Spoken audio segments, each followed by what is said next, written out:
Chapter 5. Advice from a Caterpillar. The caterpillar and Alice looked at each other for some time in silence.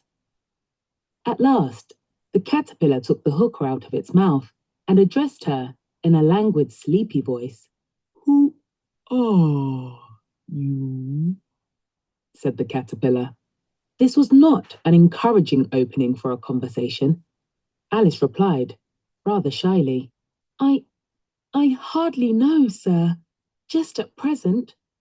At least, I know who I was when I got up this morning, but I think I must have been changed several times since then." "What do you mean by that?" said the caterpillar sternly. "Explain yourself." "I can't explain myself, I'm afraid, sir," said Alice, "because I'm not myself. You see." "I don't see," said the caterpillar. "I'm afraid I can't put it more clearly," Alice replied very politely, "for I can't understand it myself to begin with, and being so many different sizes in a day is very confusing." "It isn't," said the caterpillar.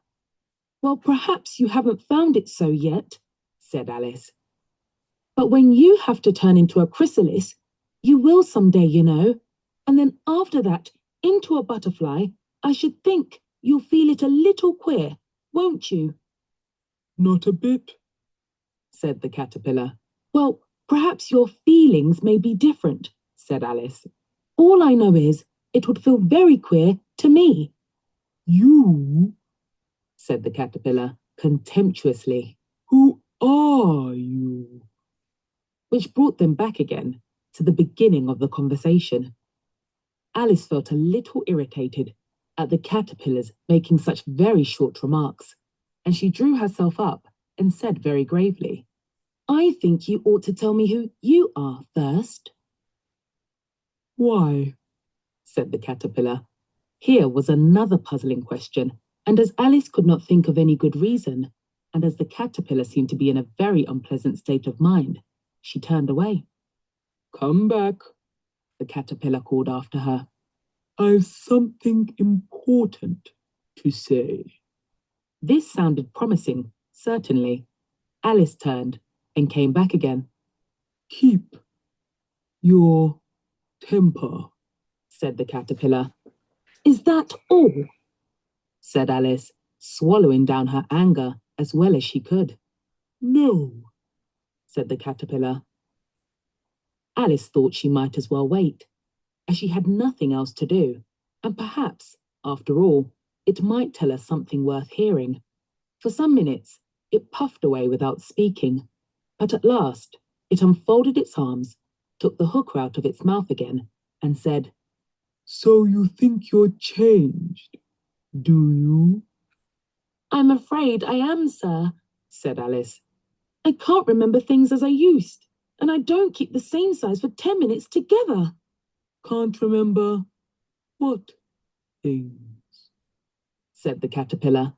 "Well, I've tried to say, 'How doth the little busy bee?' but it all came different," Alice replied in a very melancholy voice. "Repeat, 'You are old, Father William,'" said the caterpillar. Alice folded her hands and began. "You are old, Father William," the young man said, "and your hair has become very white, and yet you incessantly stand on your head. Do you think at your age it is right?" "In my youth," Father William replied to his son, "I feared it might injure the brain. But now that I'm perfectly sure I have none, why, I do it again and again." "You are old," said the youth, "as I mentioned before, and have grown most uncommonly fat. Yet you turn a back somersault in at the door. Pray, what is the reason of that?" "In my youth," said the sage, as he shook his grey locks, "I kept all my limbs very supple. By the use of this ointment, 1 shilling the box, allow me to sell you a couple." "You are old," said the youth, "and your jaws are too weak for anything tougher than suet. Yet you finished the goose with the bones and the beak. Pray, how did you manage to do it?" "In my youth," said his father, "I took to the law, and argued each case with my wife, and the muscular strength which it gave to my jaw has lasted the rest of my life. You are old, said the youth. One would hardly suppose that your eye was as steady as ever. Yet you balance an eel on the end of your nose. What made you so awfully clever? I have answered 3 questions, and that is enough, said his father. Don't give yourself airs. Do you think I can listen all day to such stuff? Be off, or I'll kick you downstairs. That is not said right, said the caterpillar. Not quite right, I'm afraid, said Alice timidly. Some of the words have got altered. It is wrong from beginning to end, said the caterpillar decidedly, and there was silence for some minutes. The caterpillar was the first to speak. What size do you want to be? It asked. Oh, I'm not particular as to size, Alice hastily replied. Only one doesn't like changing so often, you know. I don't know, said the caterpillar. Alice said nothing. She had never been so much contradicted in her life before, and she felt that she was losing her temper. Are you content now? Said the caterpillar. Well, I should like to be a little larger, sir, if you wouldn't mind, said Alice. 3 inches is such a wretched height to be. It is a very good height indeed, said the caterpillar, angrily, rearing itself upright as it spoke. It was exactly 3 inches high. But I'm not used to it, pleaded poor Alice in a piteous tone, and she thought of herself. I wish the creatures wouldn't be so easily offended.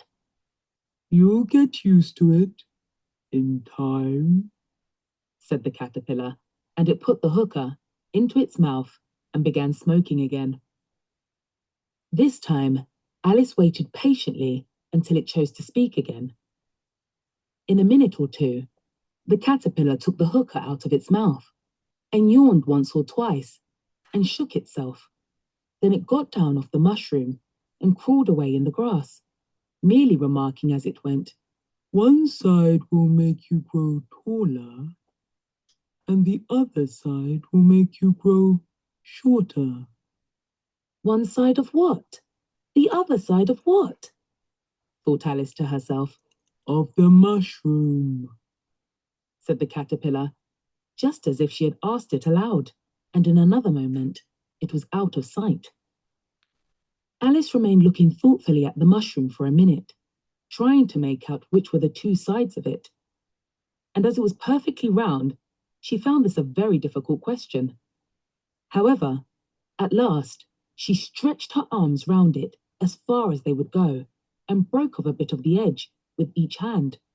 And now, which is which? She said to herself, and nibbled a little of the right-hand bit to try the effect. The next moment, she felt a violent blow underneath her chin.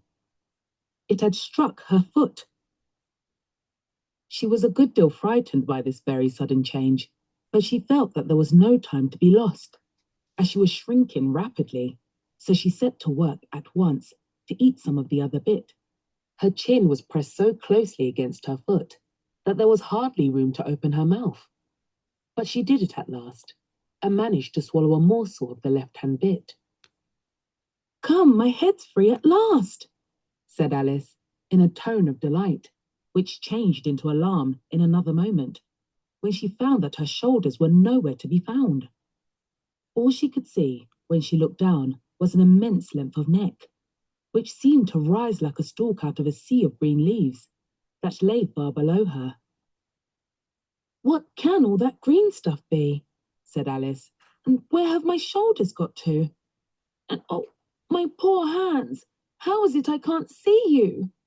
She was moving them about as she spoke, but no result seemed to follow, except a little shaking among the distant green leaves. As there seemed to be no chance of getting her hands up to her head, she tried to get her head down to them, and was delighted to find that her neck could bend about easily in any direction, like a serpent. She had just succeeded in curving it down into a graceful zigzag, and was going to dive in, among the leaves, which she found to be nothing but the tops of the trees under which she had been wandering, when a sharp hiss made her draw back in a hurry.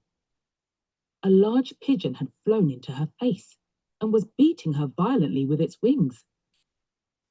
"Serpent!" screamed the pigeon. "I'm not a serpent," said Alice indignantly.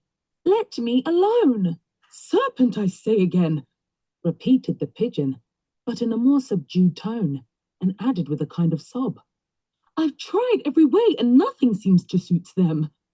"I haven't the least idea what you're talking about," said Alice. "I've tried the roots of trees, and I've tried banks, and I've tried hedges," the pigeon went on, without attending to her. "But those serpents, there's no pleasing them." Alice was more and more puzzled, but she thought there was no use in saying anything more till the pigeon had finished. "As if it wasn't trouble enough hatching the eggs," said the pigeon. "But I must be on the lookout for serpents night and day. Why, I haven't had a wink of sleep these 3 weeks." "I'm very sorry you've been annoyed," said Alice, who was beginning to see its meaning. "And just as I'd taken the highest tree in the wood," continued the pigeon, raising its voice to a shriek, "and just as I was thinking I should be free of them at last, they must needs come wriggling down from the sky. Oh, serpent!" "But I'm not a serpent, I tell you," said Alice. I'm a... "Well, what are you?" said the pigeon. "I can see you're trying to invent something." I'm a little girl," said Alice, rather doubtfully, as she remembered the number of changes she had gone through that day. "A likely story, indeed," said the pigeon, in a tone of the deepest contempt. "I've seen a good many little girls in my time, but never one with such a neck as that. No, you're a serpent, and there's no use denying it. I suppose you'll be telling me next that you've never tasted an egg." "I have tasted eggs, certainly," said Alice, who was a very truthful child. "But little girls eat eggs quite as much as serpents do, you know." "I don't believe it," said the pigeon. "But if they do, why then they're a kind of serpent. That's all I can say." This was such a new idea to Alice that she was quite silent for a minute or two, which gave the pigeon the opportunity of adding, "You're looking for eggs, I know that well enough. And what does it matter to me whether you're a little girl or a serpent?" "It matters a good deal to me," said Alice hastily. "But I'm not looking for eggs, as it happens. And if I was, I shouldn't want yours. I don't like them raw." "Well, be off then," said the pigeon in a sulky tone, as it settled down again into its nest. Alice crouched down among the trees as well as she could, for her neck kept getting entangled among the branches, and every now and then she had to stop and untwist it. After a while, she remembered that she still held the pieces of mushroom in her hands, and she set to work, very carefully, nibbling first at one and then at the other, and growing sometimes taller and sometimes shorter, until she had succeeded in bringing herself down to her usual height. It was so long since she had been anything near the right size that it felt quite strange at first, but she got used to it in a few minutes and began talking to herself as usual. "Come, there's half my plan done now. How puzzling all these changes are. I'm never sure what I'm going to be from one minute to another. However, I've got back to my right size. The next thing is to get into that beautiful garden. How is that to be done, I wonder?" As she said this, she came suddenly upon an open place, with a little house in it about 4 feet high. "Whoever lives there?" thought Alice. "It'll never do to come upon them this size. Why, I should frighten them out of their wits." So she began nibbling at the right-hand bit again, and did not venture to go near the house till she had brought herself down to 9 inches high.